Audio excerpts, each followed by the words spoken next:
રાધાની પાસે જઈ અને કહે, રાધા, આ બધી ગોપીઓ મને રોકે છે. તને એકવાર એમ નહોતું કે મારો કૃષ્ણ જાય છે તો હું આ કૃષ્ણને રોકું, એને ન જવા દઉં?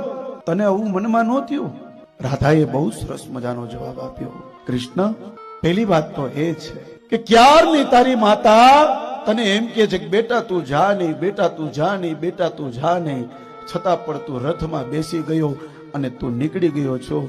જો તું તારી માતાનું ન માનતો તો મારું ક્યાંથી માનવાનું છું? તું મારી વાત માનવાનો જ નથી, મને ખબર છે. તું જવાનો છે એટલે જવાનો છો. અને બીજી વાત એ કે હે કૃષ્ણ, અહીંથી મથુરા ભલે જા, કદાચ તું રાજા પણ ભલે થઈ જા, પણ મને એટલી ખબર છે કે મારો કૃષ્ણ જે રાધાને પ્રેમ કરે ને એવો પ્રેમ કોઈને બીજાને ન કરે ભાઈ. પછી કદાચ ગમે તેટલી રાણીઓ સાથે તું વિવાહ કરીશ, પણ રાધાને તે જે પ્રેમ કર્યો જ ને એ પ્રેમ તું કોઈને નહીં કરી શક.